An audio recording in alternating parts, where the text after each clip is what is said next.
Tokyo Gas Group has been supplying city gas for 130 years. The natural gas that city gas is made from is one of the most environmentally friendly fossil fuels. It is cooled to minus 162 degrees Celsius, so it can be transported to Japan in the form of liquefied natural gas, LNG. LNG is unloaded and stored in tanks at 4 terminals. The LNG is turned back into a gas and odorized to make city gas. This is delivered via pipelines to 11 million customers in the greater Tokyo area, providing the energy that keeps homes, offices, and society going. The Supply Control Center controls the production and supply of gas. In the event of an emergency, such as a gas leak or accident, Gaslight 24 is dispatched to the scene in response. When there's an earthquake, intelligent gas meters and seismometers, called SI sensors, automatically shut off the gas supply. The Supply Control Center ascertains the state of damage in 5 minutes and can also shut off gas supplies remotely. If gas service is interrupted, arrangements are in place to enable gas utilities around the country to cooperate on recovery work to restore service as soon as possible. We have the most contracts of any of the new power producers and suppliers who have entered the fully deregulated electricity retail market. We are developing smart energy networks using cogeneration systems and promoting the wider adoption of farms to help protect the environment and save energy too. We are also committed to developing our liquid gas business, residential services, engineering services, and urban development services, and to expanding our operations overseas. Continue to expect the best from Tokyo Gas Group as we deliver energy to bring new light into people's lives and communities.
Welcome to DMG Events digital session defining Japan's LNG and gas agenda to achieve its 2050 net zero target. It is great to see so many people connected to join us today from all corners of the globe. We have an excellent session coming up, and I'd like to thank our host sponsors, JERA and Tokyo Gas, sponsors Cheniere Venture Global LNG and King & Spalding, and our supporter IEEJ for their support. With Prime Minister Suga committing to net zero greenhouse gas emissions by 2050, Japan is set to implement bold and effective decarbonisation measures as a pillar for its growth strategy. We are seeing greater LNG usage through power and shipping, and further international partnerships being formed to develop a hydrogen supply chain. This session will look at how key players are adapting their strategies in the drive for decarbonisation. And I'd like to thank our speakers and session chairs for joining us and sharing their insights today. Thank you as well to the audience, many of whom have sent their questions in advance. These have been shared with the session chairs, who will do their best to answer them in the time that we have. Finally, we look forward to meeting in person for the 4th Japan LNG and Gas Summit on the 15th to the 17th of February 2022 in Tokyo, which will feature the return of our full live conference in addition to the new Hydrogen and Ammonia Day. We really look forward to reconvening the industry then. And now, without any further ado, I'm delighted to hand over to Mr. Nobuo Tanaka, Special Advisor at the Sasakawa Peace Foundation. Thank you, Tanaka-san. Thank you, Tanya.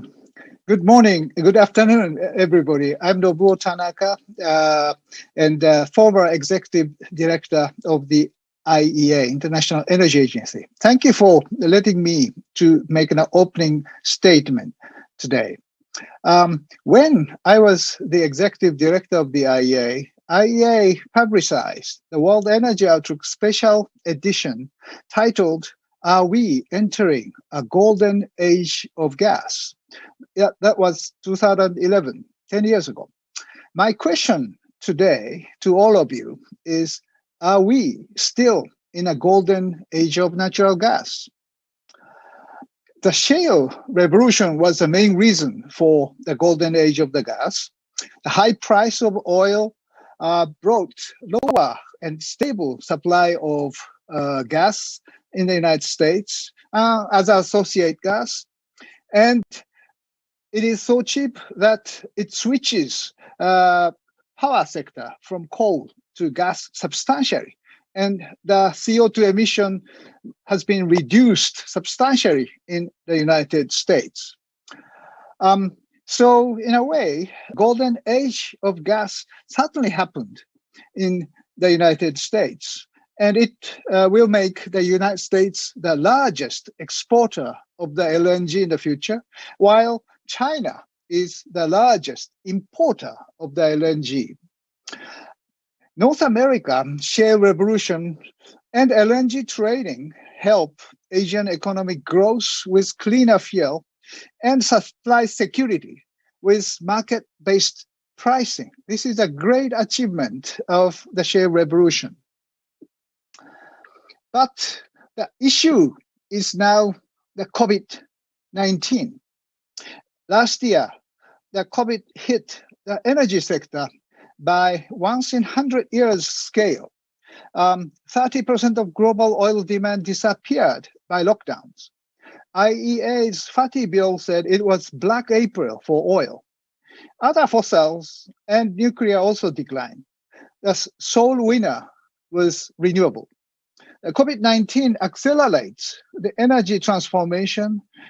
And I was surprised to hear that Fatih is optimistic about the transformation, saying, "Today, I am more optimistic than ever about the world's ability to reach the goals of Paris Agreement. Even the 1.5 degrees seems less remote than it did a year ago."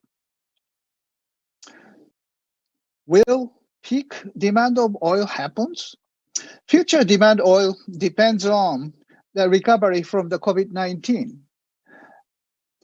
This is the 2019 stated policy scenario of the IEA World Energy Outlook. Because of the COVID, it declines substantially in 2020. But when the recovery comes, delays, this is the case. But in either in 2022 or 2027, the oil demand will come back to the level of 2019. Peak demand will not happen without a larger shift in policies. And that is what sustainable development scenario means.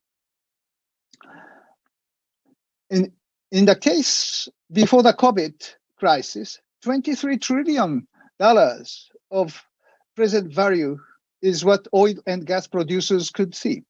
However, the COVID pandemic has already reduced this amount by about a quarter, mainly because of the lower outlook for prices and strengthening of the policies for sustainability, reduce emission, and would bring this number down even further to 12 trillion US dollars, even though it is a big number. Bloomberg Intelligence predict exiting of oil by major oil companies. European oil majors move faster than American rivals or Middle East or Russian corporations. Is gas still a transition or bridge fuel? Yes, it is the likely scenario tells us it grows positive toward 2040. But on the other hand, if sustainable development scenario happens, the net negative growth means declines. And CCS is definitely needed to continue to stay for gas. Another call by the IEA for sustainable gas is reduction of methane leakage, which is now observed from the satellite. And Russia and the United States are leading sources of leakage. We have to address this issue. A new shock wave by the IEA recently, the report of net zero emission by 2050. Fatih said, energy sector should stop all new oil and gas exploration projects by this year, if carbon neutral happens by 2050. Between 2020 and 2050, demand for coal falls by 90%, oil by 75%, and gas by 55%. Energy security risk may increase because of lots of concentration happens to OPEC or Middle East producers. In Japan, Prime Minister Suga declared carbon neutral by 2050 for Japan last of October. It's a great surprise, but METI revealed Japan's energy path to carbon neutral in December. And this screen shows 100-degree change of Japan's energy and climate policies. Further, 46% reduction of CO2 was announced by Prime Minister Suga. To achieve carbon neutral by 2050, METI prioritized 14 sectors. And it is called New Industrial Policy of METI. And hydrogen is a focal point. Fuel ammonia, hydrogen for industrial sectors and power sector, nuclear reactor could be used, fuel cell vehicle, ships, aircraft. Japan has led hydrogen economy and transformation by Toyota's Mirai, the fuel cell vehicle. But recently, we are overtaken by Europe and China. So this is the manifest of Japan returning to the leadership role in hydrogen. A golden age of hydrogen is now coming. Energy transformation by hydrogen may force Japan to change its very successful business model of LNG trading. Japan started importing LNG 50 years ago to replace oil as a cleaner fuel. In the near future, Japan may need to switch from LNG to hydrogen through ammonia, organic hydrate, or liquid hydrogen, transported from Middle East, Australia, and the United States. Green hydrogen or blue hydrogen with CCS will prevent stranded acetization of exporters' resources, as well as helping Asian growing economies for transformation, especially in the hard-to-abate sectors. Well, ladies and gentlemen, my conclusion today is that a golden age of gas continues as a clean source for hydrogen or ammonia. Thank you very much. Let's now move to the first session. Session one is the outlook for Japan's LNG and gas development strategy. Yes, everybody knows Japan is a leading country of importing LNG, and we have 50 years of history of using it as a cleaner source for the Japanese power company or gas company, and so on. And we have a challenge for the sustainability in the future. Where the demand of Japan's LNG going, we have the government representative, major research institute person, and player of Tokyo Gas and JERA, as well as the players of exportation from US Cheniere, as well as Venture Global LNG. So first, let's listen to Mr. Soda, the Director of Oil and Gas Division of METI. Mr. Soda, please, you have the floor. Thank you, Tanaka-san. Hi, everybody. I'm Takeshi Soda, Director of Oil and Gas Division of METI. As an icebreak, I'd like to explain the concept of Japan's support for energy transition in Asia, which was just announced this Monday by our Minister Kajiyama. As you know well, Prime Minister Suga declared carbon neutrality goal by 2050 and 46% greenhouse gas reduction in 2030.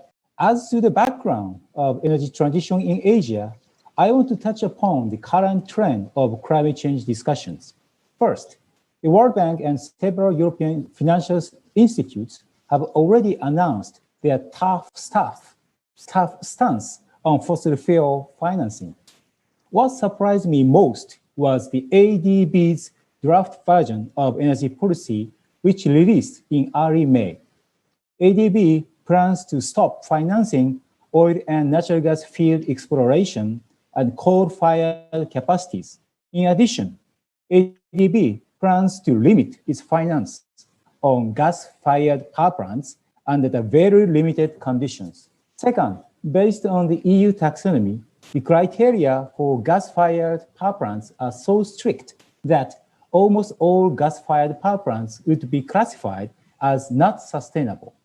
Third, the US announced its financial policy last month. The US will seek to end international investments in and support for carbon-intensive fossil fuel-based energy. UK also announced that it will no longer provide support for fossil fuel energy sector overseas from March 31st. Fourth, I'd like to let you know very important fact that the fact carbon neutrality goal has been changed recently from by 2070 to by 2050 due to the aggressive pressure from the US and the European countries. This means that all countries, including developing countries, have to achieve carbon neutrality by 2050. However, to be frank with you, I believe that this should be unrealistic, especially in Asia. There are three reasons. First, while energy demand in Southeast Asia grew by 60% from 2018 to 2040, fossil fuels still present about 80% of total energy demand in 2040. Second, the potential for renewable energy is not so big in Asia. Potential areas for renewables, such as solar and wind, are unevenly distributed and limited. Third, as renewable energy fluctuates in daily and seasonal basis, it needs some amounts of adjustable power sources, such as thermal power plants. From the viewpoints of energy resilience or energy stability, Asian countries will definitely have to rely on fossil fuels even in 2050. In these perspectives, at the ASEAN +3 summit last November, Prime Minister Suga declared that Japan will fully support a realistic and sustainable energy transition in Asia. Here, the important word is realistic. So, what shall we do? In order to avoid strong pressure from EU or environmental NGOs, and also to attract ESG investments or private finance, I believe that each ASEAN countries had better declare carbon neutrality, even though they don't have to set a target year, and then draw its own roadmap towards carbon neutrality. We, Japan, will support projects and activities designated in the roadmap. This is the core concept of Asian version of transition finance. In addition, AREA, this is the Economic Research Institute for ASEAN, is now drawing a draft of roadmap for each ASEAN country. which would be most helpful for them to draw it by themselves. This is just a sample of an ASEAN country. Based on the cost minimization approach, the cheapest energy source and technologies will be introduced first, followed by more expensive ones. Among these tools, I believe that conversion to gas in the middle part would be the most effective and realistic to reduce greenhouse gas in Asia. Asia Energy Transition Initiatives we call 80, which provides a variety of support for various and realistic energy transition in Asia. Our support tools are as follows: finance, technology development support, capacity building, and knowledge sharing. Finally, I'd like to share our plan and schedule. We are now coordinating with ASEAN Secretariat to have a special ASEAN and Japan energy ministers in late June. Then we are going to disseminate the core concept of realistic energy transition among like-minded countries such as the US, Australia, before COP26 in November. Thank you very much. Thank you, Soda-san. Very, very interesting. Especially you explained about this new initiative of Asian Energy Transition Initiative. It certainly make very good sense. How to make, let's say, decarbonization and the very hard to abate sectors in growing Asia is a key element, which IEA has been saying. I think you mentioned the, let's say, conversion to gas is a very important way for the achieving this transition. So what do you have any specific idea of the role of LNG in this Asian energy transition? Yeah, I believe that, as I said, conversion from the coal power plants to gas power plants would be the most effective and realistic for the energy transition in Asia. Because at least the major Asian countries, if these coal power plants in these major Asian countries converted to the gas power plants, it's going to be almost 860 million ton CO2 will be reduced, which will be more than 70% of total greenhouse gas emissions of Japan. So it will be huge impact if coal power plants to change to the gas power plants. And in addition, as I explained, the coal power plant is already very difficult to get any financial support from the ADB or private finance. However, gas-fired power plant is still think as a transitional energy, and we Japan think it's a very important technology to support the energy transition in Asia. So we will support these kind of conversion in Asia. In that sense, we believe LNG will be the core of the energy transition in Asia. Thank you. So you are going to use the kind of transition finance to achieve this kind of target. And I remember that World Bank is now thinking that the gas could be utilized if necessary for reducing the CO2 emission, especially for the Asian countries. But this finance is another important element. And how do you proceed in the future to engage with ministers, ASEAN countries? You have that conference, or using the Japanese banks or ADB. Is there any proposal or steps you are thinking about? Yeah, actually, as I said, in a special Japan and ASEAN Energy Ministerial in the late June, we're going to discuss about this concept of the Asian energy transition finance issues. And then what would be the principle or criteria will be discussed in that conference. So, and also we're going to form kind of a task force composed of the financial institutes and then public financial institutes like a JBIC or NEXI or JOGMEC, and also industries. And we're going to discuss which kind of technology would be useful and effective to support energy transition in Asia. So in that sense, we're gonna have such kind of the community to discuss the actual criteria or principles. Thank you. Good.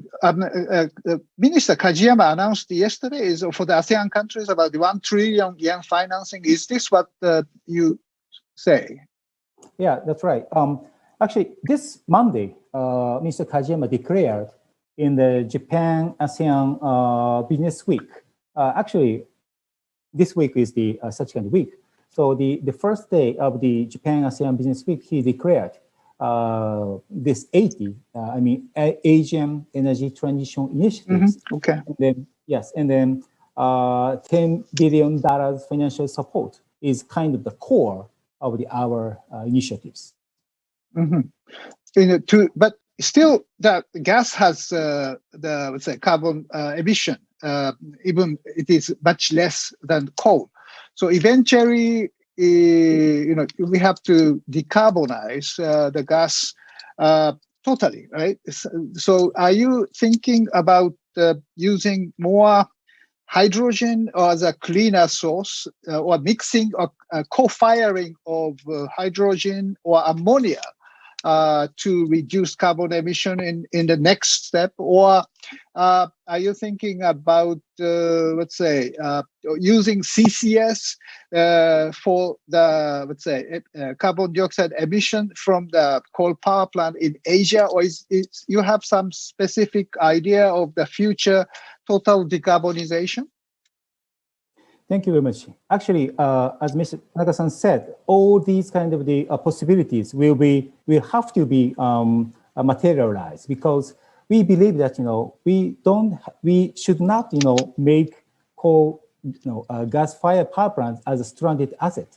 In that sense, we have now experimenting about the co-firing hydrogen with the gas-fired plants. And also, we are exploring the possibility of the CCS. And also, we are also, producing the kind of the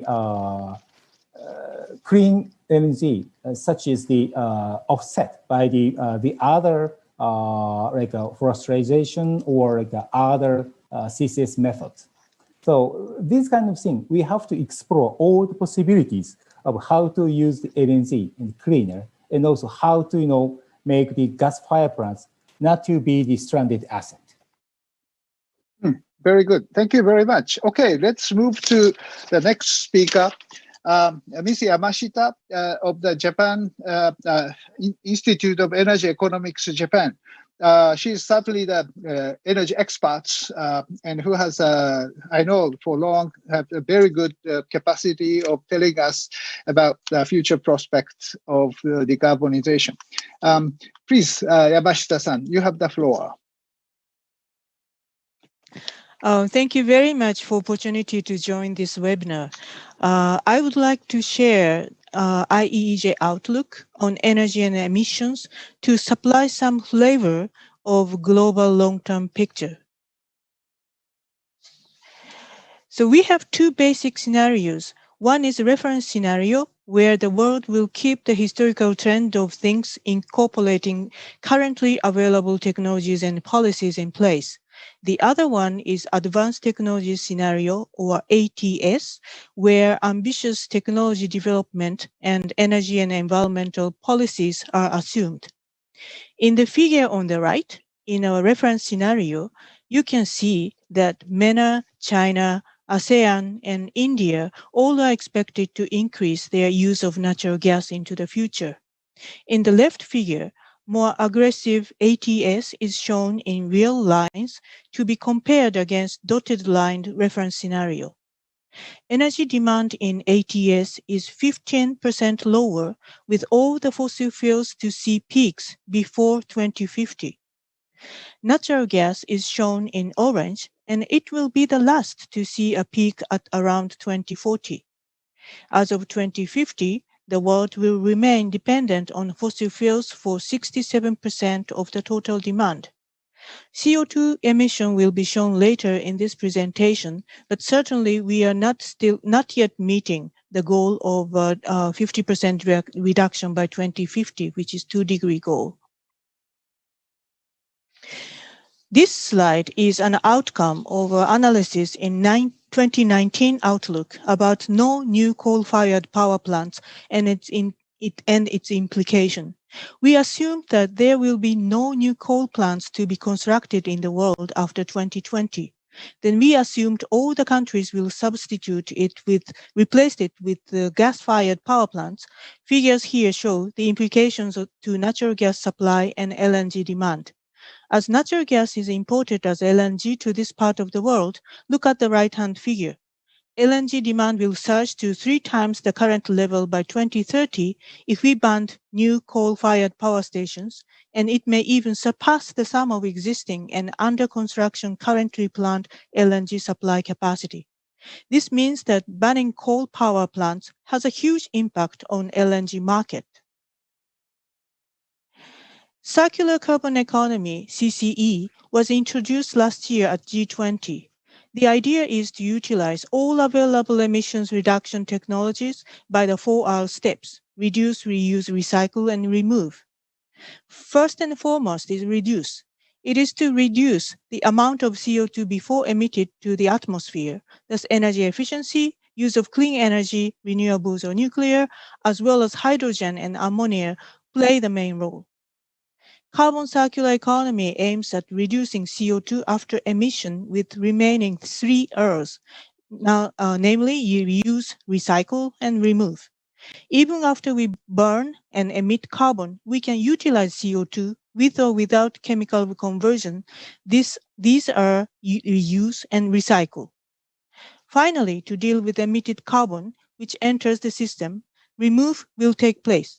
This includes CCS, direct air capture, or forest sink.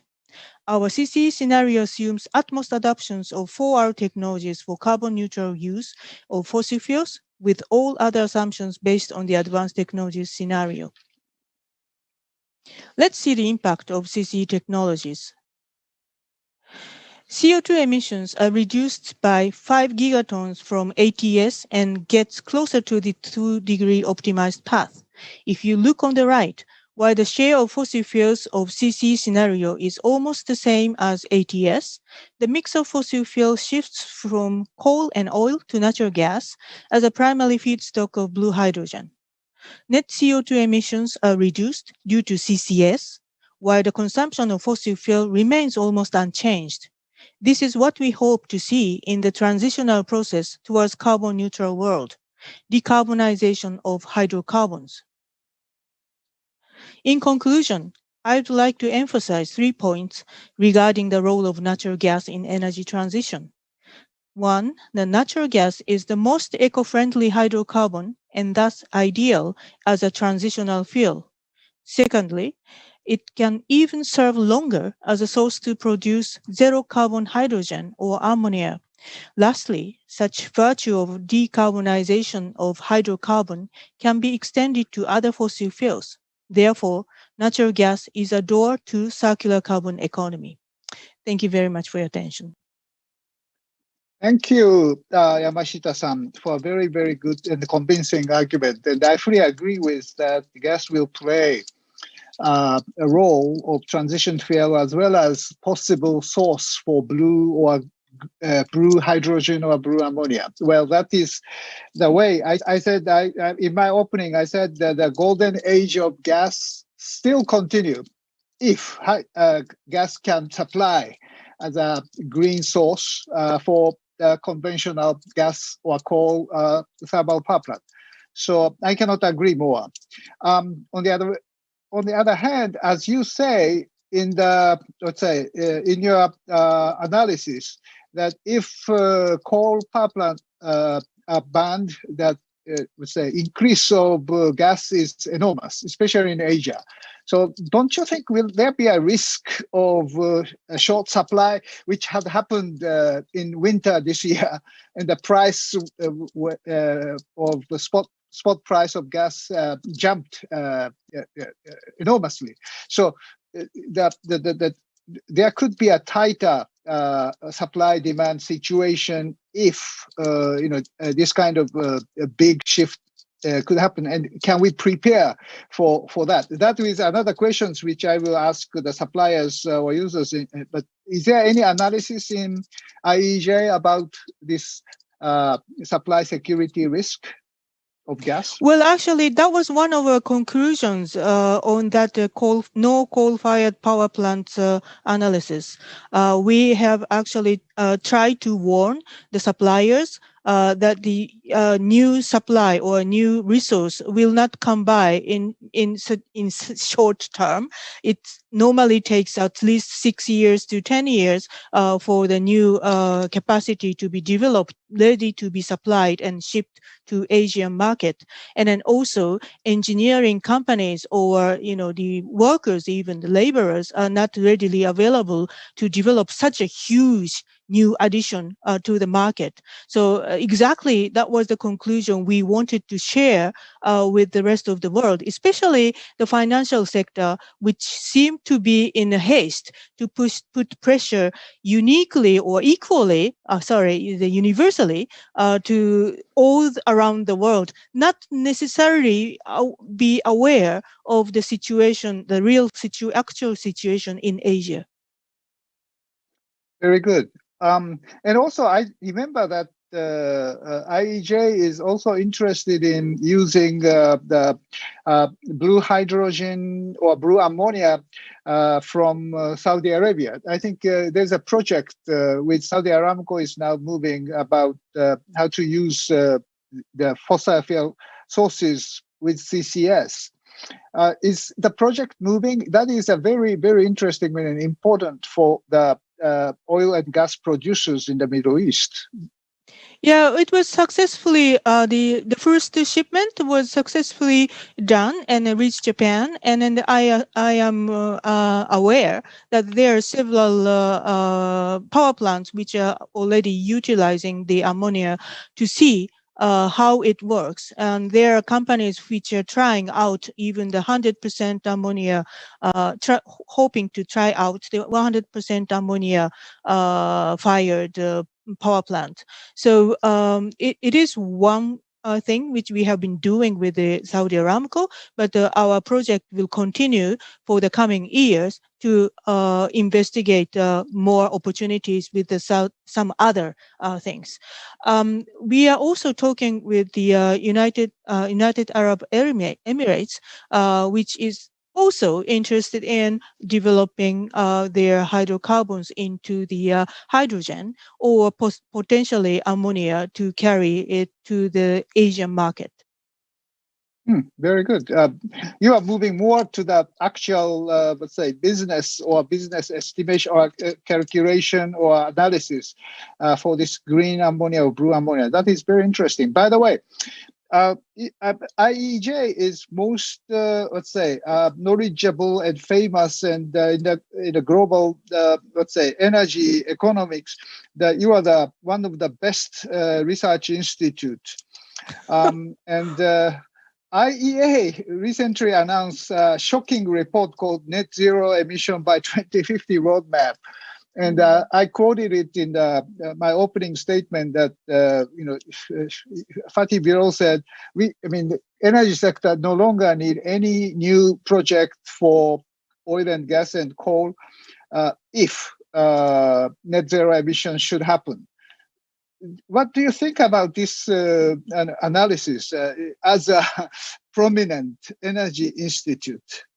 Is this realistic, or this is stupid, or this is what? Okay, thank you very much for this question. If is important here. First of all, I feel this report is a pure technical answer to the political question of pledges.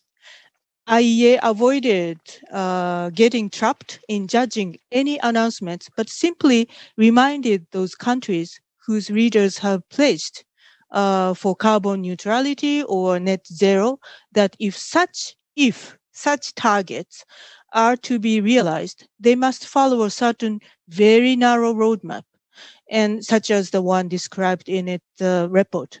This exercise shows that IEA's standard scenario, the Stated Policies Scenario or APC announced pledge case of 44 countries and AEC, or those are not sufficient to meet the net zero target.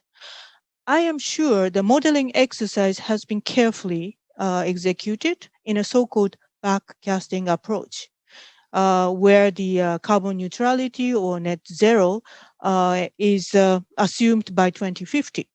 So for those objectives to be reached, the IEA is providing the world a rather impressive shopping list of actions to take soon, if not now. And journalists picked up more shocking and appealing items from this shopping list and reported the other day, such as immediate stoppage of upstream investments on even on gas. Just as a few examples of political decisions to be made soon, if we think about this backcast approach, when should the production and sales of combustion engines to be officially stopped, meaning all new car sales has to be electric vehicles? How many new nuclear reactors do we need? Or when should we stop upstream investment of fossil fuels? Of course, the world is more complicated, and that the cannot always follow the simplistic logic to make all goals compatible. So therefore, the challenge each country is facing is to develop and announce how to address and deliver on pledges. Imagine your kids begging you to have a new dog in the family. Big promises are made before they get a dog. We will feed, we will walk the dog, and we will clean the pen. But eventually, the kids start to see that obligations come with the new dog is overwhelming and more than the early proudness of ownership. Kids may let adults to do the heavy work, but what we are asked now, this pledge, we need to understand that all of us need to be aware of the weight it carries and find solutions to reach the goal. So, of course, the IEA roadmap is one of possibly many others that could lead us to the finish line. So it's one of them, and we should thank IEA for this courage. Thank you, Yamashita-san. Do you have a dog or do you have a kid? I have a kid. I have kids. Not dog. Not a dog. Yet. They didn't. They are wise enough not to ask for it, I suppose. Okay. Well, very interesting. Thank you very much for a very good answer. Let's move to Atsunori Takeuchi-san, Executive Officer of LNG Optimization and Trading Department of Tokyo Gas. Thank you, Tanaka-san, for introducing me. Good morning, good afternoon, or good evening, ladies and gentlemen, distinguished guests. I'm Atsunori Takeuchi of Tokyo Gas, speaking myself briefly from 2009 to 2013. When I was located in Malaysia, I used to give presentations and CWC conferences about 7 or 8 times, if I'm not mistaken, both in Singapore and Sydney. So 8 years have passed since I participated in my last conference held by TWC. And finally, I came back to LNG business again. So this is a memorable moment for me with CWC. So now I'd like to say thank you for inviting me to this esteemed webinar. Okay, as you know, as the LNG market continues to expand and is projected to exceed 500 million tons in 2030, although domestic demand in Japan is predicted to stay almost flat, global energy demand is expected to rise, especially in Asia. Japan faces many issues in addition to COVID-19. These include acceleration of efforts to achieve net zero carbon emissions. These factors increase demand volatility and uncertainty. However, even as the introduction of renewable energy expands, we still need to maintain a certain level of thermal power generation to ensure stable power supply. Clean LNG is expected to continue playing a key role as the best partner for renewable energy. The report of the METI, published in May 2021, this month, points out that many innovations are still needed for achieving carbon neutrality by 2050. The report affirms that amid this great uncertainty, and the importance of fossil fuels, including oil and natural gas, is unlikely to change, as Soda-san mentioned. In 2019, Tokyo Gas announced its group management vision. It set a direction for expanding the volumes of natural gas we handle and moving toward net zero. Finally, I would like to talk about the LNG trading. And to improve price competitiveness, supply security, and flexibility in quantities, Tokyo Gas is diversifying in 3 areas: supply source, contract terms, and business flow through establishment of a global LNG network. In September 2020, we established TG Global Trading Company to expand the LNG trading business by maximizing and optimizing TG Group assets, such as storage tanks, LNG vessels, and LNG sales and purchase agreements. Looking ahead to 2030, we plan further expansions of LNG trading.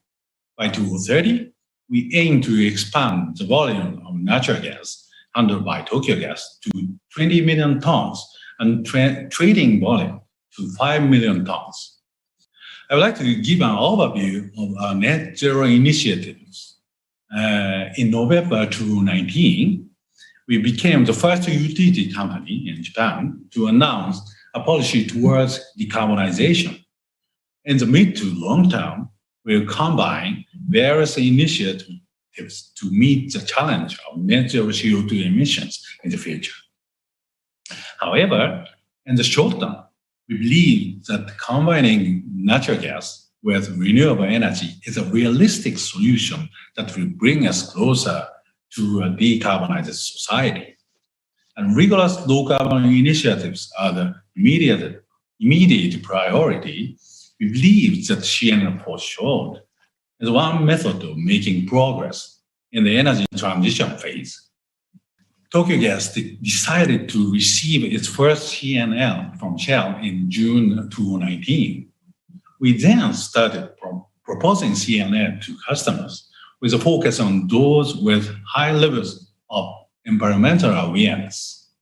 In October 2019, we concluded Japan's first basic agreement on supply of carbon neutral city gas with Marunouchi Heat Supply Company. The CNL Buyers Alliance, consisting of 15 companies, was established in March 2021. And this alliance aims to contribute to the realization of a carbon neutral society. It seeks to raise awareness of CNL in society through promotional activities and to improve its evaluation by institutional investors. It also seeks to promote the recognition of CNL in Japan's environmental laws and systems. And these are examples of voluntary private sector initiatives. Since we are the dawn of CNL uses, it's important for the private sector to voluntarily conduct advocacy and business expansion activities. Let me briefly summarize my presentation. Countries and companies are making decarbonization efforts. Tokyo Gas believes that it's important to achieve net zero on both the demand and supply sides. By expanding volumes of LNG handled, we will strive to boost resilience in procurement and strengthen our management base. At the same time, we work with our customers to meet the challenge of future decarbonization. Thank you for your attention. Thank you very much, Takeuchi-san. This is very, very interesting presentation, and your ambition for this green, carbon neutral LNG and Buyers Alliance is certainly very much of interest to anybody. I think, can you elaborate on how to make carbon neutral LNG by what? I mean, how to decarbonize LNG? Okay, thank you. Good question. I think so. Now we are still under marketing phase of carbon neutral LNG, and so now we are making efforts to introduce carbon neutrality. And so now we are promoting carbon neutrality from the upstream side to the midstream to downstream. All of the chain of LNG, we offset carbon emissions and sell to customers. So I see. I think Tokyo Gas will meet the challenge of net zero CO2 emissions is a mid to long-term objective. And the process will combine various initiatives in fields including renewable energy sources, hydrogen, and methanation, and carbon capture, utilization, and storage. And in the short term, combining natural gas with renewable energy is a realistic solution that will bring us closer to decarbonized society. And the carbon neutral energy is one of our PR point. Very interesting. Yes, I think Tokyo Gas announced the carbon neutral by 2050. Is that right? Yeah. So this is going to play a very, very important role. And but as you say, in the short term, certainly the LNG or gas is the bridge source. But how long?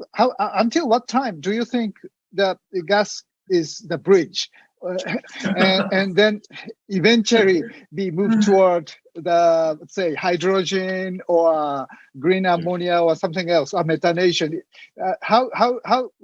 What? This is a somewhat interesting question.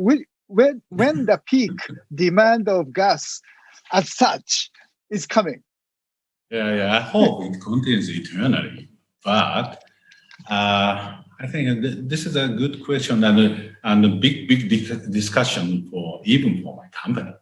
And we're talking about at least until 2030 to 2040, natural gas and city gas will play an important role with regards to transition or conversion energy, like substitute of coal or oil or whatever. So because natural gas is a clean energy among every fossil fuels. So I think, I don't know if after, even after 2050, natural gas, it will remain as a CCUS capture system, and then a methanation system will be developed. And the city gas or natural gas might prolong to live even after 2050 or 2060. But we are trying to develop the new way of supplying natural gas or methane or propane or something. So, but it's hard to say how long will it be a bridge. So at least by 2040, it might be a important role. This is my opinion. Sorry for thank you. Your question was very tough. Okay. Yes, I'm famous for asking the tough questions, so sorry for that. Yeah, no problem. Also, forget the carbon neutral LNG. You need a kind of disclosure or verification of carbon neutrality. How could you make sure that, for example, offsetting? How you are convinced that in this LNG cargo is offset by certain, let's say, the afforestation or plantation or DAC or CCS, some kind of evidence is needed. Is there the kind of standard or a regulation or some kind of, let's say, unified methodologies now under development? Thank you. And we are not based on official one, and but we are asking about verification for private companies, and which is famous for a verification and certificate of carbon neutrality. So credibility is important. So we are asking the famous company for verification, but not the governmental one, private. Okay.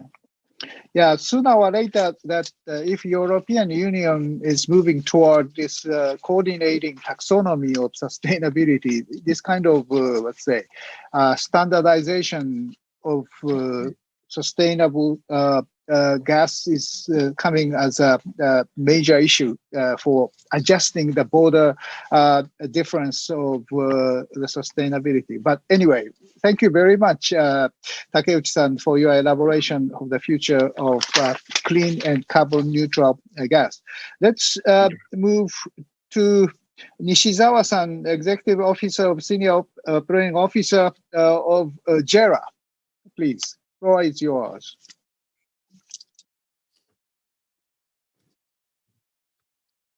Tanaka-san, thank you for the introduction. And I'm very grateful for being here in this kind of very good occasion. I'd like to start with JERA's initiatives for decarbonization. In October of the last year, JERA announced JERA zero CO2 emissions to 2050. JERA will take on the challenge of achieving by 2050 virtually zero CO2 emissions from JERA's operations in Japan and overseas. For doing so, we take three approaches shown here. Firstly, a combination of renewable energy and zero CO2 emission thermal power generation. Secondly, roadmaps that show optimal solutions for each country and region. Thirdly, a combination of technologies that are available and reliable at the time adoption decisions are made. As for achieving zero CO2 emissions in thermal power generation, we will conduct three measures, namely shutting down of inefficient coal power plants, co-firing with ammonia, and co-firing with hydrogen.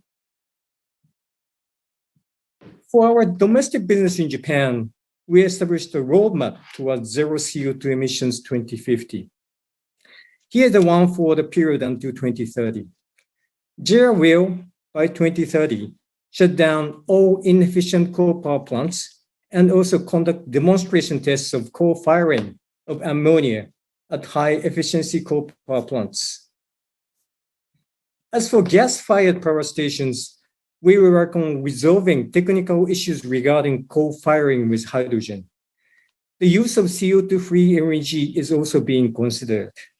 By doing those, we will reduce carbon emission intensity of thermal power plants by 20% from the government set standard. Then here's the one for the period beyond 2030 until 2050. During 2030s, in terms of co-firing with ammonia at efficient coal plants, we will increase co-firing rate to 100% ammonia in the 2040s. As for gas-fired power stations, we will start full-scale operation of co-firing with hydrogen, and then gradually expand the co-firing rate. By doing so, by 2050, we will achieve zero CO2 emissions. But remaining CO2 emissions from power plants using fossil fuels, if any, will be offset using offset technology or by CO2-free LNG. Next slide, please. In decarbonization, LNG power will play an indispensable role. We need to think about not only Japan, but also growth of Asia. This is a point we are for zero CO2 emission thermal power. The first thing to be made is the shift from inefficient coal to gas in a steady manner. It may work as an important factor to increase the volume of LNG. Of course, we need to evaluate net impact of decarbonization in LNG volume, but for the near term, I would say the positive impact will prevail. Meanwhile, increase of renewables will amplify demand volatility of LNG further. As we saw in the last winter, depending on the weather, LNG demand may significantly vary in a very short time frame. Therefore, the Asian LNG market shall be able to manage both increasing overall volume and increasing volatility. For the stability of LNG market, all the relevant parties, not only businesses, but also governments and authorities, shall cooperate and work on every measures, including short-term ones or mid and long-term ones. For sufficing demand growth in Asia, new FIDs shall continue to be made. Supportive stance of financing sector is one of the important keys for this aspect. And for managing the increasing volatility, market liquidity is getting even more crucial. We need to build more liquidity in the Asian spot market, and for making it, more contractual flexibility is important. Also, we will utilize JERA global markets, our trading arm in Singapore, to facilitate more liquidity. I would like to stop here as my initial presentation for today. Thank you very much for the patience. Thank you, Nishizawa-san. Very good presentation, and I certainly think that the JERA's announcement of carbon neutrality by 2050 using ammonia, green ammonia in coal thermal power plant is really a game changer of the discussion in Japan for decarbonization. What is the challenge for your company to achieve this ammonia use of the clean ammonia or clean hydrogen in the thermal power plant in the future? Is it a technical or technology, or is there some other economy or cost, or is it, what is the challenge for you? Maybe this is true for the any strategy or policy for the zero emission. Both technical and economical challenges are there, and we need to overcome those challenges. So for ammonia, actually in this Monday, in this week, we just announced the demonstration test project for ammonia co-firing at the large-scale coal-fired power plants. In this year, within this financial year, we are going to have a small-scale test for making the better idea, proper idea about the manner for demonstration test. And then in the fiscal year 2024, we are going to conduct the co-firing of the ammonia in the 20% rate level in the large-scale power plants. This is going to be the first big scale and demonstration test. So actually, for ammonia, such level of the co-firing, which is 20%, is technically feasible, and we can make it. So our challenge is for the ammonia side is we need to increase such co-firing rate from 20% to 100% in the end. So we are, of course, going to have some challenges for that aspect in the technicality. That's always the case for any development. And for the hydrogen, actually, we need to start with the resolving technical issues for the carrier of hydrogen. So there are several options of the carrier of hydrogen. Actually, the ammonia is one of the candidates, but we have some other candidates. So firstly, we need to conduct the technical study as to the carrier, including the pros and cons of the technical side and the economical side, as to find which would be the actual carrier for the journey. And also for the economical sense, that is a very challenging one. So we need to secure the good economy of those ammonia and hydrogen for making it actually realized. So this is very challenging, but we need to make it.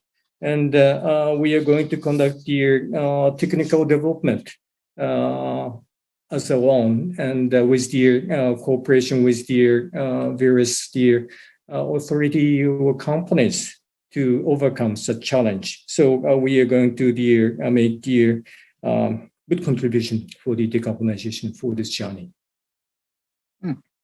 Thank you. Very, very good. And you mentioned about that also this kind of technology could be utilized in Asia. How is there any project going on that co-firing of ammonia or co-firing of hydrogen in Asian thermal power plant is under consideration, or is there some kind of consultation from Asian countries for your company to do something together?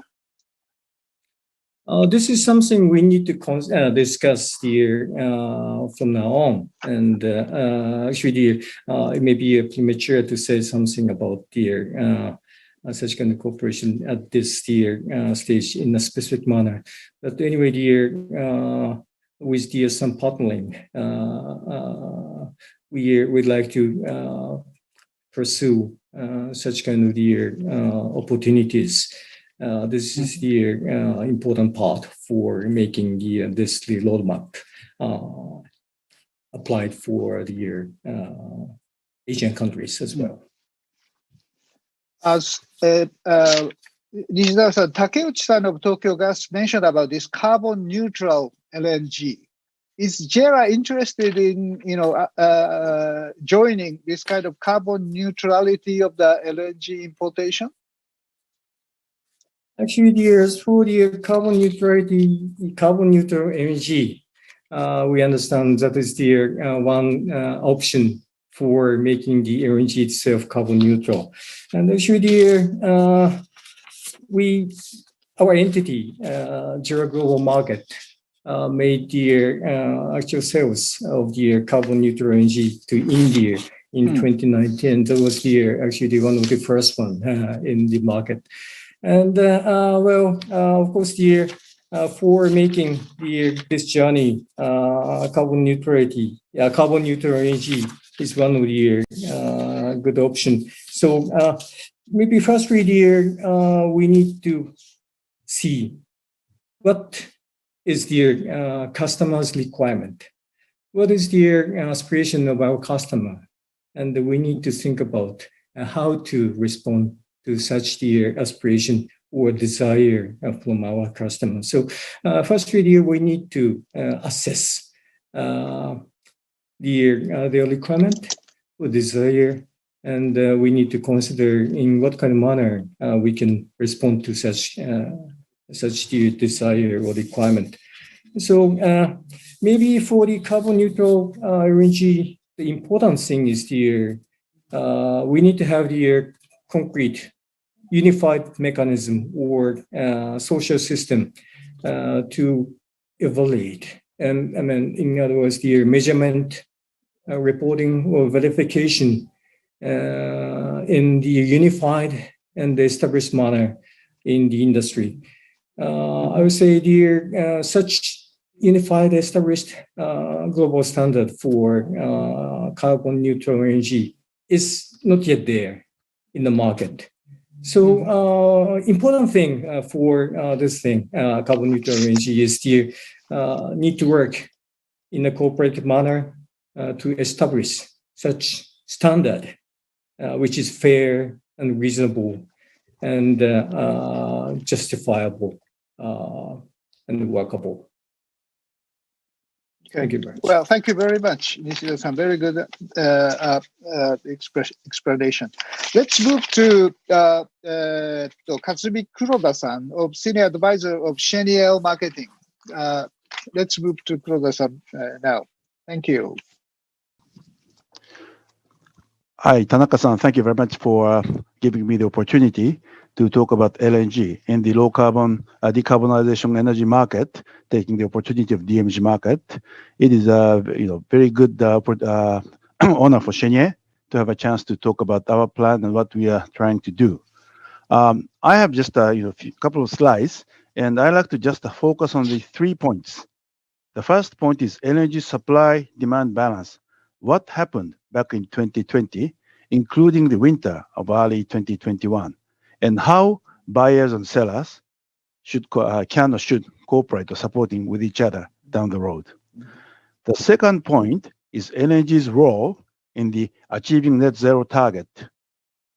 And the third point is Japan's energy strategy and how can energy fit there down the road. In 2020, it demonstrated the resilience of LNG. If we take a look at the graph on the right-hand side, it is only LNG, demand of which increased in 2019 to 2020, according to IES data. And also, we were reminded that stable pricing and long-term contracts still have an important role to play the LNG trade. And such volume still provide a foundation of volume and price stability to buyer's portfolio. And for that purpose, sellers need to ensure such supplies remain secure, flexible, and well matched to buyer requirements. And at the same time, and on the other hand, buyers still need to support sellers' investment through the long-term commitments. And as we saw this big spike and like a roller coaster type of market in the winter, in order to avoid volatility and price spikes, buyers and sellers need to keep supporting each other. Probably everybody agrees to this concept, but the difficult part is how we can do that. Is the LNG role in the achieving, the achieving a net zero target. I totally agree to all the speakers. Yamashita-san touched upon that, of course, Soda-san and Nishida-san and Takeuchi-san. So LNG can and will have to still play a big role in achieving net zero target, the eco-friendly transition, long-term transition fuel, and improving the overall sustainability, affordability, and security of energy now and in the future. This is very important. So in a concrete manner, in the mature Asian market like Japan, Korea, and Taiwan, so LNG can still enable renewables by the complementarity for the peak shaving curve and also seasonal demand, and also co-burning of LNG with low carbon fuel such as ammonia offer the material way forward. And in the emerging Asian markets, as everybody has touched upon that, so coal to gas switching is a clear avenue for early decarbonization in the power generation. But however, it is also very critical to lower the emissions intensity of the LNG itself in its supply chain. So in that sense, we at Cheniere have announced that we'll provide cargo emission tag for all the cargoes produced and shipped from our facilities from 2022 through the MRV, Measure, Report, and Verification System. And in that sense, we are still trying to establish our own LCA life cycle analysis model so that it can be verified by the peer. And also this April, Cheniere just supplied the first carbon neutral LNG cargo to Shell. So LNG has an important role to play as a fuel, including by working to reduce its own emissions intensity. So we keep working to try to reduce our own GHG emission intensity. How LNG can fit the Japan's energy strategy? First of all, if we take a look back at the history, has LNG been providing a good solution to Japan's energy market? Of course, yes. In meeting growing energy demand from 1960s with its stable and clean supply. But at the same time, currently the context is changing a lot. So how can LNG better fit into Japanese current energy strategy? So we need at some point stable pricing with low volatility and the supply flexibility to cope with the demand uncertainty by Japanese players, and also lower emissions intensity, greater emission transparency. And also in line with the Japan strategy toward the Asia, so we need to support commercial constructs to develop new Asian market. And a long-term and reliable transition fuel toward the net zero carbon in Japan and other regions. So Cheniere will continue to innovate and work closely with the customers and stakeholders toward that goal. Thank you very much. Oh, thank you, Kuroda-san, very much for your presentation. Yes, your 3 points are basically what is the subject of this discussion. For this volatility issues, and especially the spike of the sudden demand because of the weather. Yes, is there any, and LNG is certainly providing flexibility for the trade, even the price sometimes is volatile. Is there, do you see that any kind of improvement or measures to cope with this volatility in the supply side? First of all, US LNG have the supply flexibility. So therefore, depending on the demand of each region, maybe a big player like JERA and Tokyo Gas could optimize their position, bringing some to Asia and bringing some to Europe. So therefore, both sellers and buyers will have to enlarge their portfolio in order to avoid any unexpected spikes. But at the same time, having said so, our issue is we have the different price indices in the different market. So therefore, there's no one size fits all. So this, we still have to keep working between sellers and buyers. True. And basically, the US is based on the market pricing mechanism, and that is the strengths, and future, let's say, contract is on that basis. In this, let's say, net zero emission or clean, let's say, the carbon neutral LNG, is the method of you are using is the carbon offsetting? We have just done one cargo with Shell, and we still need to ascertain what kind of a mechanism is there, and also, as Nishizawa-san pointed out, how it works. So therefore, this is very still early stage, and we are not yet in position to comment as to whether we'll keep doing that on a continued basis or not. Oh, I see. So on the other hand, yes, please. No, go ahead. Yeah, in that sense, we have just announced that we'll put or add cargo emission tag to all of our cargos to advocate the transparency of the data in the States. Okay. Yeah, that makes sense. I mean, the transparency is the first and serves to the customer as such. But sometimes I remember that to produce LNG, an LNG facility, it can also reduce the carbon emission, right? So that correct. That is also calculated in your formula, right? Yes, indeed. So therefore, while we kept expanding our liquefaction capacity between 2016 and 19, of course, GHG emission itself kept increasing. But when it comes to GHG emission intensity, we were able to keep reducing it. And also, methane emission is very, very marginal in that. So therefore, we keep striving toward this kind of goal. How to measure the methane leakage in the US system? Because it's sometimes I have heard that some European company withdraw the importing LNG because of the lack of accountability of methane leakage.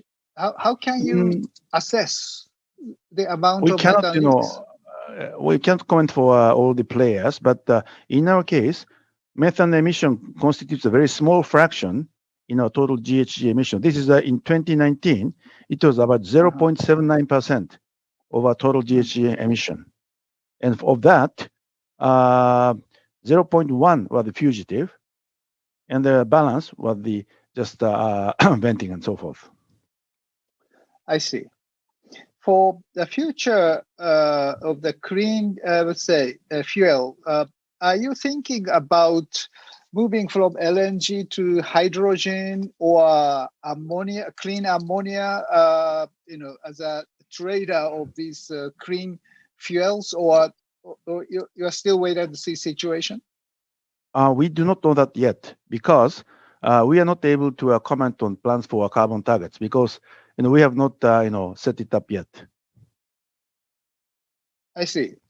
So but facilities but at the same time, of Mm-hmm.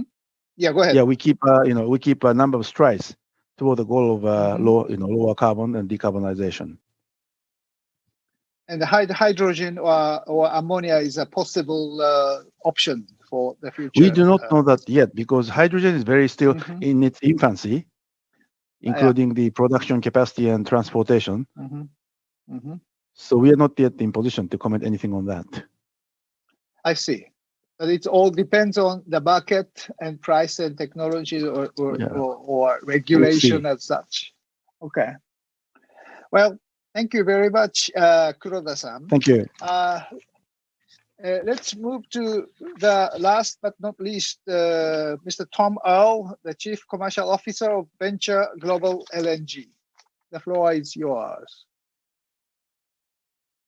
Well, thank you, Tanaka-san.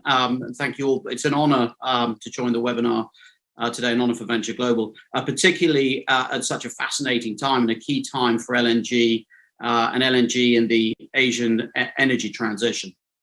And it's also an honor to be here to focus on Japan because Japan has been at the heart, and even if we haven't said it very much over the last couple of years, Japan has been at the heart of Venture Global's innovation.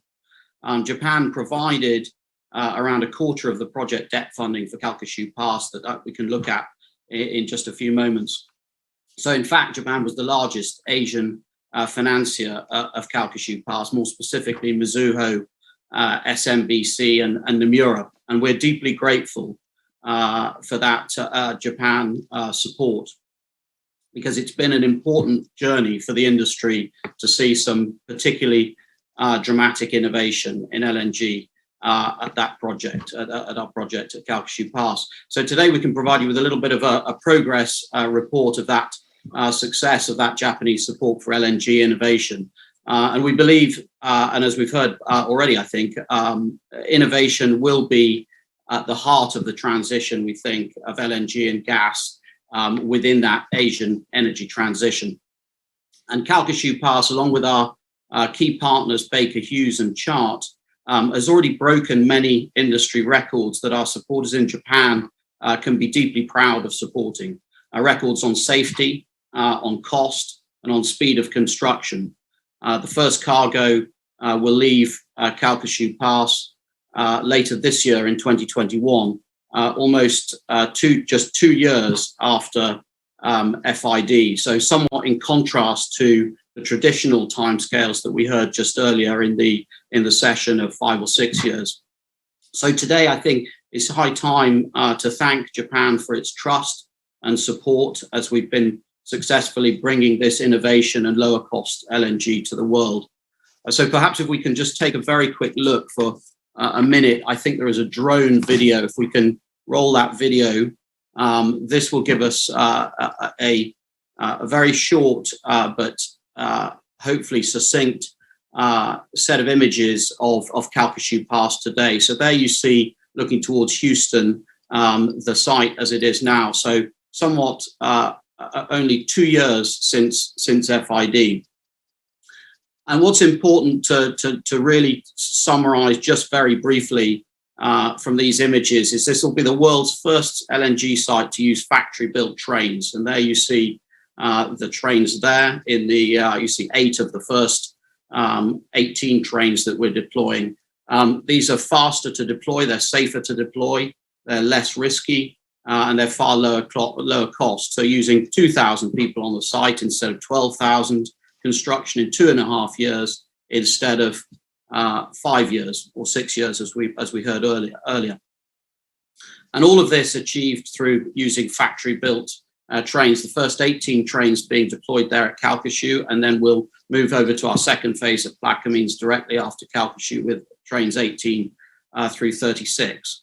And I think if I can say that, why has this occurred, and certainly with the support of Japan, it's because lower cost in the energy transition is really going to matter. Lower cost LNG is going to compete much more effectively against coal. and help to make that transition from coal to gas. And hearing earlier, I think it was incredibly poignant and timely. As Soda-san was saying, the conversion of coal to gas is the most effective, I think the word was, and realistic for Asia, and indeed contributing, if that occurs, to a 70% reduction of greenhouse gases in Japan. And so we think that that transition with the use of LNG is the most effective way or most effective path to reduce CO2 and particulate emissions, and indeed to get onto that 1.5 degree C scenario. But in parallel to that transition from coal to gas, I think perhaps our most important message alongside Japan is this need for innovation, and it's a humbling process to be part of that innovation as we're deploying the first factory-built trains and dramatically reducing the cost of LNG, which in the end should be a huge benefit to consumers of gas for the years to come. Thank you. Thank you very much, Earl-san. I think you have a kind of innovator of the LNG facility using the modularity, right? Modular system, right, as I understand. And in a many complex plants, the modular system is probably the answer to the many things. I mean, I am promoting the idea of small modular reactors. Nuclear reactors should be modular. The large scale light water reactor system is too complicated and costly, and even the risk of problem in like Fukushima. So modularity certainly increase the safety and the stability, and also predictability and reducing costs. So I'm really interested in hearing from you.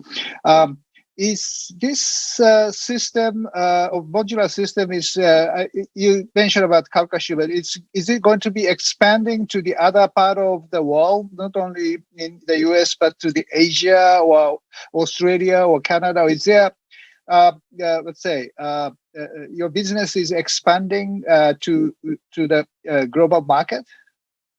Well, thank you, Tanaka-san. I think your first comment about the drawing a parallel there to nuclear is right from the modularity. I mean, what we've done is go a step further than modules and actually complete the train, the whole train, in a factory, and that follows many other industries that have done the same, and perhaps others like nuclear will go down the same road, because if you move that complex construction into a factory, you control it in a much more effective way, and it means that we've been able to, as we've been building in factories, we've been able to do parallel activities and save an enormous amount of time, rather than have to wait to prepare all the site in order to start building the train. We started building the trains at the very same time as we were constructing the site, so enormous amount of time saved and interest costs in financial interest costs in construction and so on. Calcasieu is the first 10 million ton phase.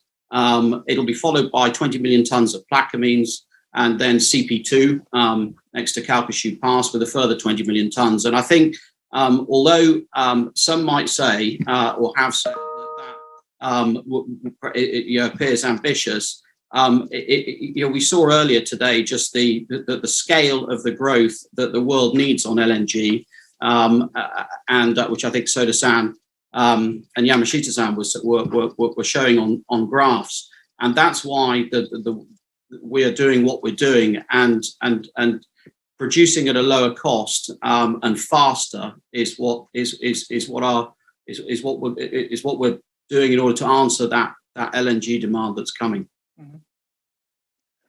It is in this innovation, how you can cope with the request for cleaner or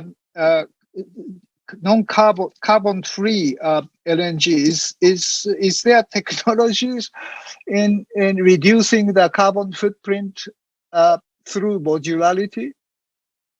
I think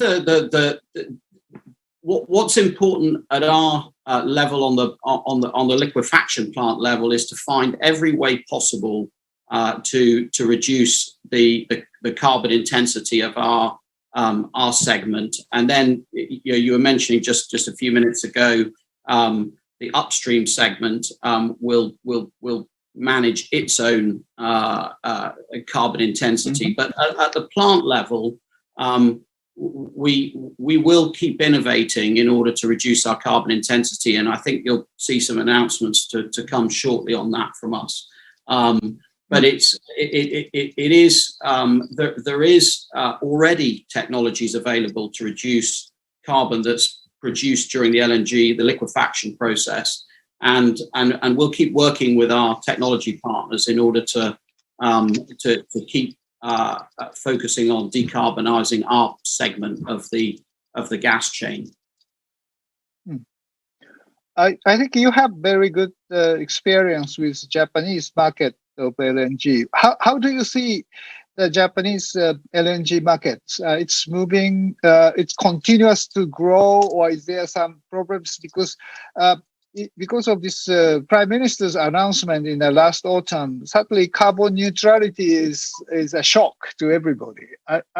Do you have you changed your view about the Japanese demand because of this carbon neutrality announcement, or not much? Well, I don't. I think I've changed. If I speak very frankly for a moment, I think what I've changed my view on in the last, let's say, weeks, is the sheer scale of the difference between presentations, very important data-based, fact-based presentations such as Soda-san's and Yamashita-san's today, and the importance of shifting, of moving from coal to gas, and the largest effect that has on the most realistic path that we have to reduce CO2. And yet, what we read in the news and what we read in the news cycles over the last 2 weeks, the gap between what's being reported in the news and the realities that we face, that gap, I'm continually reminded how big that gap is, and what a responsibility we have to try to close the gap between the realities of what's achievable and how to make the fastest, largest reduction of CO2 from the move from coal to gas, and try to help the knowledge and understanding of that in a world where we read some particularly strange newsprint, and so I think that gap is what I changed my view on. But the need to keep trying to help the understanding of that we can of the impact that gas can make, of course, alongside decarbonizing the gas chain where we can and keeping innovating where we can. And Japan has been one of the world's greatest innovators, and so we in technology and producers of the finest engineering. So I think it's a question of making sure that we keep innovating, if at the same time we make this conversion from oil to gas, from coal to gas. Very interesting. Also, are you doing some, let's say, research or technologies in the floating LNG? Do you think floating LNG is a kind of modular system, but on the ship? It's totally different in a way you are not interested in? It's not that I'm not interested or we're not interested in it. It's that what's important with achieving a low cost is where you locate your facility. The beauty of factory-built trains, if you've got the land available, of which there is, thankfully, and said in the humblest way, plenty of in Louisiana, right next to the gas pipelines, which have a stable, low-cost resource of natural gas, as we've seen increasing in the past, just in the last few months again. The most efficient way to locate these factory-completed trains in order to provide the lowest cost to the customers is to park it on land next to those pipes. So I think I don't want to be seen as criticising floating LNG, but I think it's just a point of fact that to produce the lowest cost, the land next to the pipelines. Is your modular system, or certainly it's for the LNG, but if the global market is moving toward clean ammonia or clean hydrogen, is a modularity or design can be applied to such system of generating hydrogen or generating ammonia instead of LNG and export it. So you have in your mind of the future research toward totally decarbonized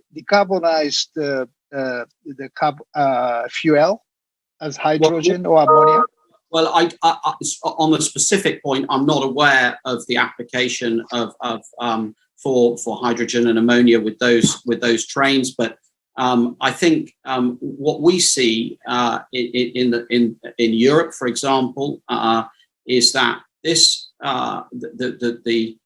the very nascent technologies of using hydrogen and ammonia are a very, very long way away from becoming scalable and deployable. I think, as you say, we're in the research era, the research phase of those technologies, and that innovation is important and should continue. But our view is that we are decades away from deploying those technologies effectively, and that's why we have to keep helping close this gap between what we see in the news and the realities of using LNG to provide the electrons that the world needs in the next 2 or 3 decades for in that Asian energy transition, for example. And it's a large responsibility. Okay, Mr. Al, thank you very much for your presentation and answers to my questions. Well, we may have still some time, so maybe let's move to the question and answers from the audience. May I start with Soda-san of METI? Sure. Okay, question I have from some of the analysts is that in the Japanese government, this let's say energy transition finance or support for the LNG or decarbonizing the, let's say, industrial sectors, is there a way for subsidizing developers in LNG and gas industry in Japan?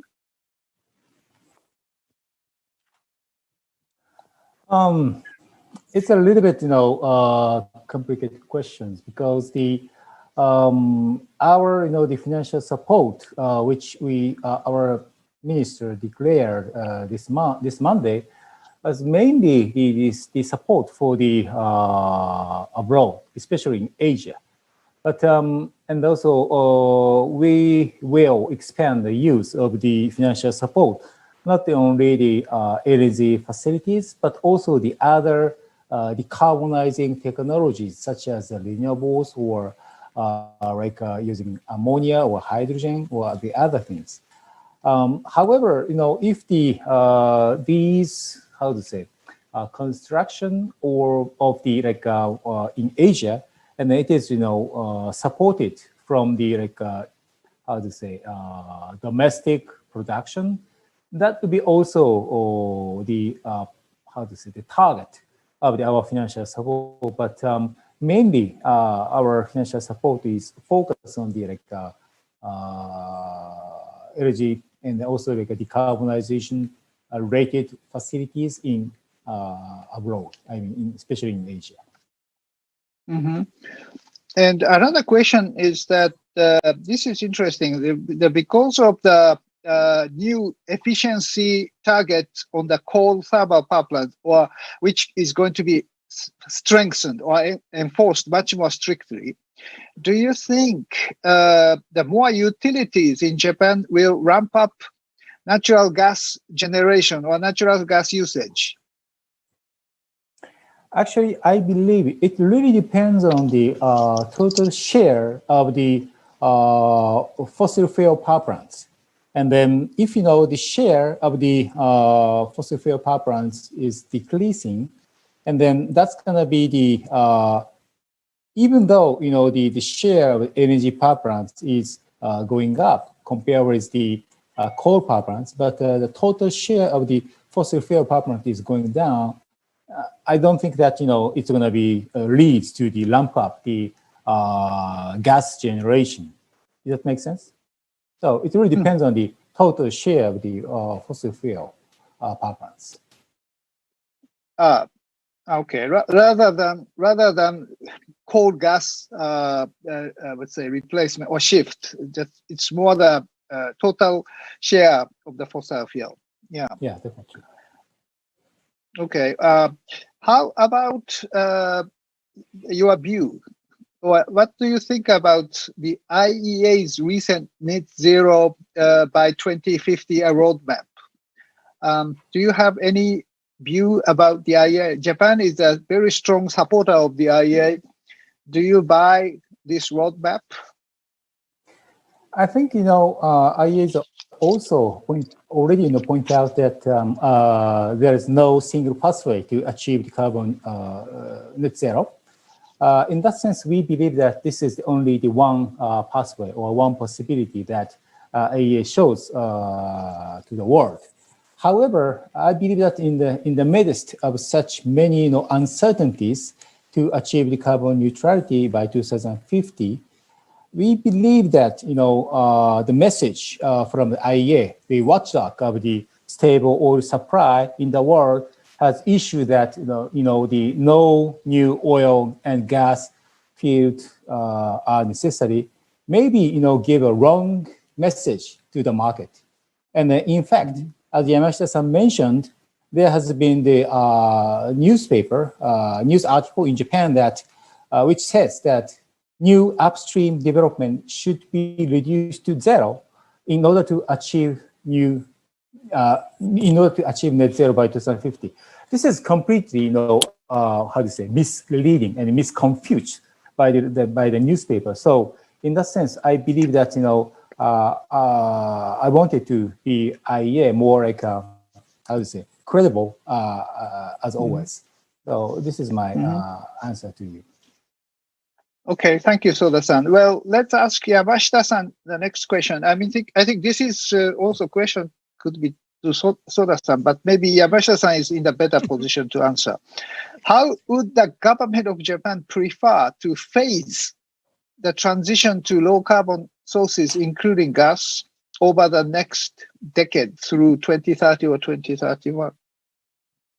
Yeah, I'm sure it is a question to be asked to the to Soda-san, but I do my best to answer without offending the process, ongoing process, because we are still in the middle of discussing this. So it's not yet clear to anybody in Japan how the government try to do so. But I can remind you. There are several, the basic principles. One very major one is a 3E plus S, and then we are talking about actually 9 years away, 2030. So first of all, we need to maximize the use of already available clean energy, which is namely the energy efficiency improvement and renewables and nuclear. So we have to utilize all these way of energy supply in a way, because energy efficiency improvement also reduces the total requirement. But most of all, this is maybe it's my personal view, but restart the operation of existing nuclear power plants is most important, so that we can actually fast forward our efforts to start meeting the target in 2050. And of course, beyond 2030, we don't have enough number of the nuclear power plants. So it should be also, stated in the new basic energy strategy that the replacement or new installment of the nuclear power plants is, important for Japan. Maybe the Tanaka-san's favorite small modular reactor. Secondly, because we are importing all the other energy sources aside from these three, we have to diversify these energies from the point of view of energy security. So the maintaining the diversity of the energy mix is another thing. I am still talking about 9 years away, so it is like a very much tomorrow. The third thing is that we should also strengthen the demand side measures, including lifestyle transition, so that everybody, all the citizens in Japan, will be there to support this very challenging movement or transition towards the carbon neutrality. And lastly, but not leastly, based on the green growth strategy, which was announced last year, we have to actually accelerate the development of innovative technologies and also realize the huge cost reduction of these technologies so that it will be eventually utilized after 2030 actually to meet the carbon neutrality target. So, well, including a little bit of my personal view, but that will be the principles which we have to be aware of. Okay, thank you very much. We will soon see the new basic plan of the energy, so we will know the answer, but it's a very difficult, challenging one. Takeuchi-san, there are some questions for Tokyo Gas. Will Tokyo Gas stance on long-term contract change based on climate change measures being introduced by various countries in the aim of reducing greenhouse gas emissions? Okay, thank you for your nice question. Let me try to answer. And Japan has indicated that it will reduce greenhouse gas emissions by 46%. There have been suggestions that this is going too far. And natural gas has been regarded as easy to handle because it's a relatively environmentally friendly fossil fuel. Even so, we understand that reductions are required. We will examine a reduction while also considering marketing risks. So we will determine our stance on long-term contracts, taking into account of a comprehensive view of overall demand, Tokyo Gas market share coverage, etc. I hope I answered your question. Mm-hmm. Also, there is a question about your long-term, after the, let's say, expiring the long-term contract, current long-term contract, when are you going to renegotiate the contract? You will take the oil index pricing or destination restriction clauses. What is the Tokyo Gas policy, if you have any? It's a good but tough question, so let me try to answer. To improve price competitiveness, supply security, and flexibility in quantities, Tokyo Gas is diversifying in 3 areas. The 3 areas is supply source, contract terms, and business flow through establishing of a global LNG network. We are currently making efforts to raise our negotiating power with vendors. Sorry. The flexibility will be more important as demand becomes more uncertain in the future. As for price indexes, diversification will be important, considering trends and needs on the LNG demand side. Additionally, spot basis LNG transactions have become more popular. The composition of spot LNG in 2020 has just reached almost 35% in 2020. Considering this trend, spot, strip, or short-term contract will be more required by buyers. And simultaneously, there might be long-term contracts in which spot index formula like JKM linked are built in 100% or partially. That's my opinion. Thank you. Thank you. There are two more questions to Nishizawa-san of JERA. The first one is, how important is the carbon intensity of different sources of LNG? And are you concerned about the emission intensity of your project in Australia?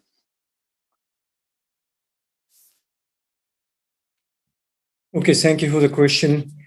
So, maybe also the LNG had been considered as the low carbon clean fuel in comparison to the other fossil fuels. So, but even for such LNG, in these days, the decarbonization and the cleaner, lower carbon intensity has been required for LNG.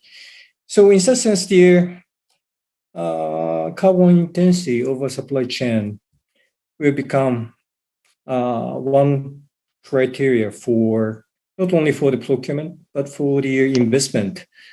So we need to consider such carbon intensity as one criteria. That's what I think.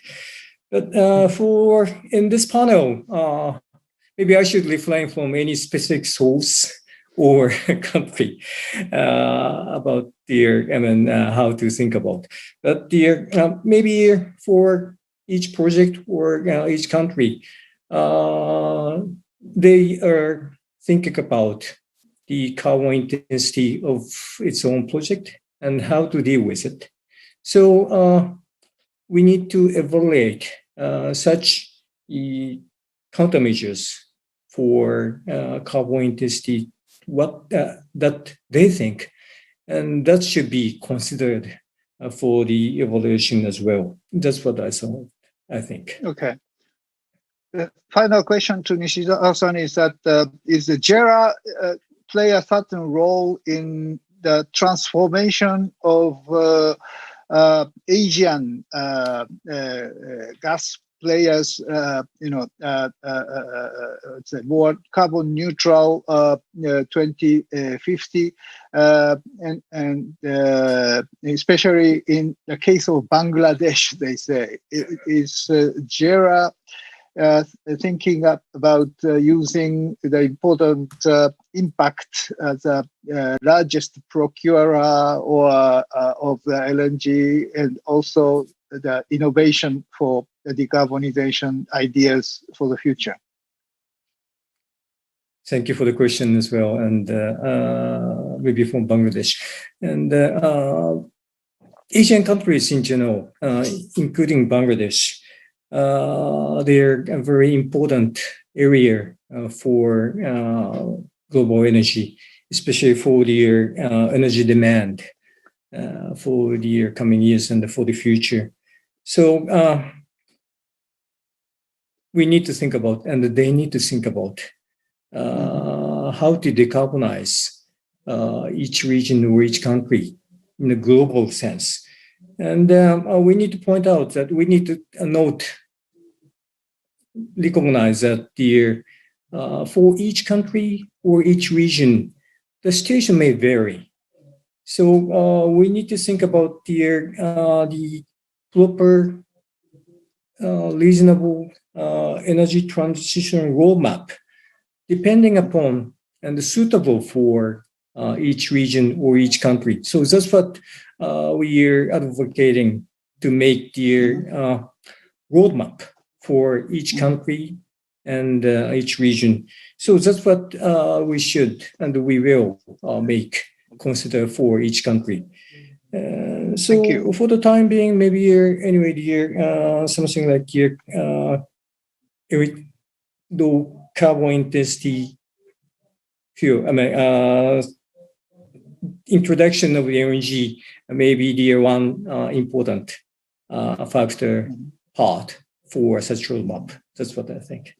Well, thank you very much for all the, introduction and questions and answers. And it covers a lot of the new issues of decarbonization of the gas sector, but at the same time, innovations and new ideas, financial mechanisms. And I'm very much impressed that Japan is moving toward the new paradigm. And I still think, as I said in my opening remarks, that the golden age of gas continues toward or by using the green or blue hydrogen or blue ammonia. And gas is a very important source to make this happen.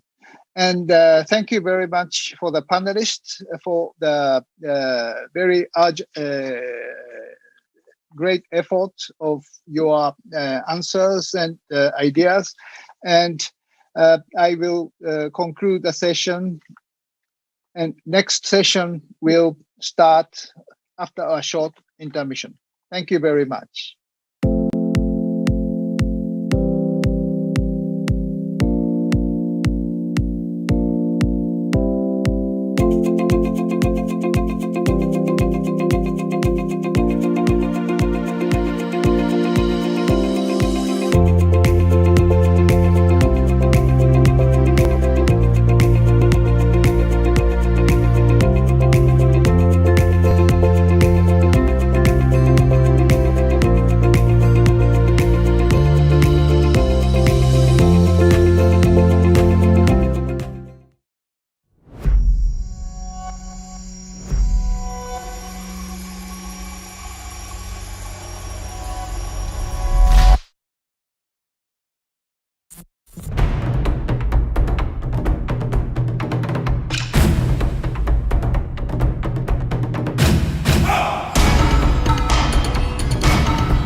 Tokyo Gas Group has been supplying city gas for 130 years.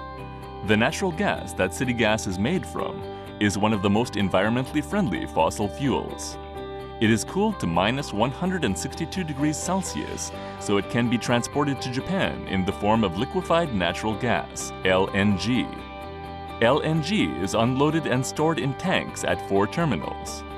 The LNG is turned back into a gas and odorized to make city gas. This is delivered via pipelines to 11 million customers in the greater Tokyo area, providing the energy that keeps homes, offices, and society going. The Supply Control Center controls the production and supply of gas. In the event of an emergency, such as a gas leak or accident, Gaslight 24 is dispatched to the scene in response. When there's an earthquake, intelligent gas meters and seismometers, called SI sensors, automatically shut off the gas supply. The Supply Control Center ascertains the state of damage in 5 minutes and can also shut off gas supplies remotely. If gas service is interrupted, arrangements are in place to enable gas utilities around the country to cooperate on recovery work to restore service as soon as possible. We have the most contracts of any of the new power producers and suppliers who have entered the fully deregulated electricity retail market. We are developing smart energy networks using cogeneration systems and promoting the wider adoption of farms to help protect the environment and save energy too. We are also committed to developing our liquid gas business, residential services, engineering services, and urban development services, and to expanding our operations overseas. Continue to expect the best from Tokyo Gas Group as we deliver energy to bring new light into people's lives and communities.